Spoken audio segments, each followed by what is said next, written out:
So this is my first lock video. I love doing photography and camera operation and stuff, so I thought it would be cool to kind of chronicle my lock journey.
Seem to get you off my hands.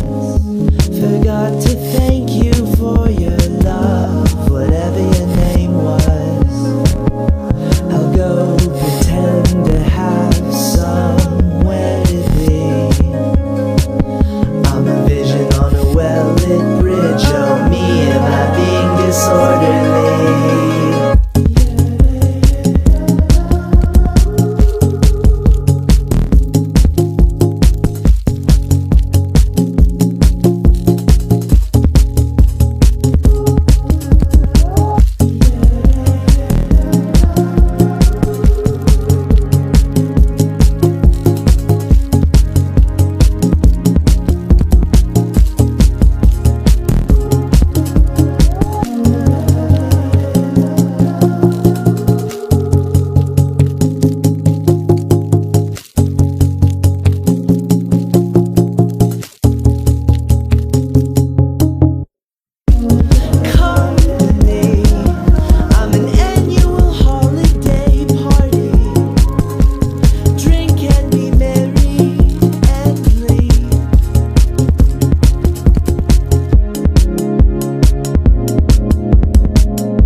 What up, YouTube? You already have the introduction. So, gonna make me some coffee this morning since it's like 8 something, and then we're gonna get started with this lock video.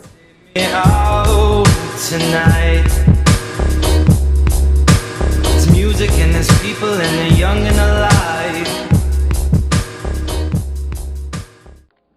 So here's an in-depth look at all of the products I have either used or currently use to some capacity. Now, I do not use all of these. Let me make that very clear. I do not use all of these, but I have used these at some point in time in my life journey. The last thing I mentioned about products as far as like my journey is concerned is like, instead of putting so much product in like my actual dreads, like just scrubbing, you know, petroleum based stuff and just like feeling like that's moisturizing, I use more like oils to like moisturize. Definitely if I'm gonna put it in my locks, just to give them a gloss and a shine, and putting it more in my roots.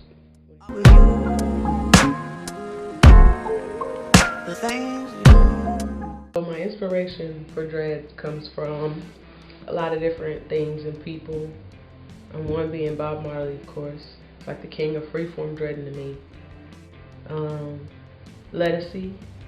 I love the color, texture, thickness of her hair, everything about it. My homeboy Jeff, back in 2011, really inspired me with his dreads. People on YouTube like, let's see, Cairo Venice Tribeca. She was one of the first like videos like I ever saw or wash. And she doesn't have that many, but I was inspired from her CJR 2783. I think a lot of people have like grown to watch his videos and the things that he does. Of course, Lex Lansing. Just a couple of name drops right there, just for my inspiration to get dreads. And not even just that, just I like the feel, the appeal. I feel like it goes with my persona. So yeah, I think that's what's inspired me to get dreads. As far as my first wash, I didn't wash my hair for the first time until like 4 months in. And even then I was like nervous about it because I didn't feel like my locks were truly locked up. But I put a skull cap on. I seen somebody else do that on YouTube. And tried to get them clean, but all the dirt and buildup was still inside the skull cap, so I had to take it off. Back then I was using Shea Moisture. Now I use Tahila Wahid. I don't wash my hair that often because I find that I get this huge stack of like new growth size untwisted hair, which you could see in my 11-month blues pictures. Like it was like this much hair that wasn't twisted. Probably, you know, once every month and a half is about good for me.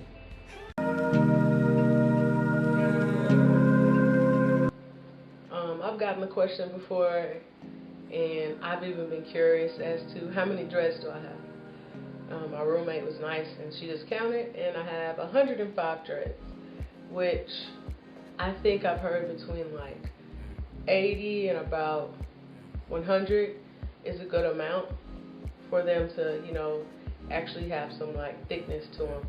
So there you have it, 105 dreads. As far as my viewpoint on budding, I have no clue.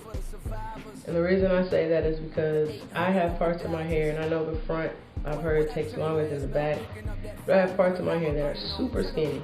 I don't know if they will ever bud or have budded. Then I have parts in my hair that I think, in my viewpoint, are like steak fries. They're huge. So I don't know if they have budded and other parts have not, and that's what they're gonna look like, or what. But as far as budding is concerned, I started seeing it around like, I think my 3-month video. But overall, I feel like my hair is at least begin budding over at least 60% of my hair is bud. So over here is what I consider my steak fry area. The dreads that I have that are like the consistency or the width of a steak fry. It's just kind of like in this area of my hair that they're like as thick as steak fries.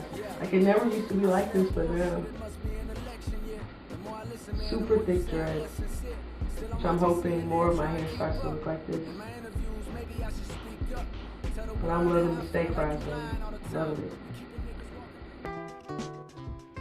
My 1 year wouldn't be complete without talking about my notorious baby dread. It's not so much a baby anymore. It kind of hangs down here. But when I first started, it was probably about as long as where my new growth is. So it's grown this much. And you can see it's kind of starting to bud.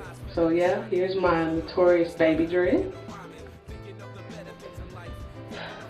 So some future aspirations and goals for my dreads, hopefully these things happen, are by my next birthday in December. I want to have my dreads, hopefully they'll be like down to here so I can wear beanies and stuff during the winter time. Because every time I walk around I see dreadheads with the beanies, and I love that with their hair, but you know, my hair is not at that length to be doing that. Like some people, they're okay with wearing, you know, beanies or snapbacks or whatever with the shorter dreads kind of hanging out, but I kind of want them to have some like, you know, drape before I start doing that. Short-term goal, wearing a bucket hat to this festival that Houston has down here called Free Press Summer Fest. I mean, hopefully my dreads are long enough to where it looks nice and I'm not like self-conscious about wearing it. I want to color my hair, definitely to cover up some of the gray that I have.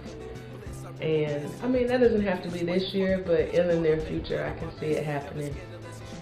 And then I want to put some type of jewelry in my hair. Like, I miss, to an extent, being able to change up like my hairstyle sometimes, or like my earrings. I was a big jewelry, like earring person. But now that I'm doing my gauge, you know, journey, like it's kind of bland, always seeing these tunnels in here. So maybe I could start changing up like what I put in my hair. Like, I'm not talking about shells or anything, but like beads, maybe like an accessory or two, just so I feel unique. So yeah, I guess those are my future aspirations and goals for my dreads. Just want to thank everybody for watching my 1 year video. I know it was long, but your 1 year only comes around once. So I just wanted to make sure I put everything in that I kind of wanted to put in there. Thank you to my 600 plus subscribers. All the comments, all the love, everybody that's just supported me this year and motivated me and inspired me in all types of ways. And there's just more greatness to come. And just thank you for watching my video.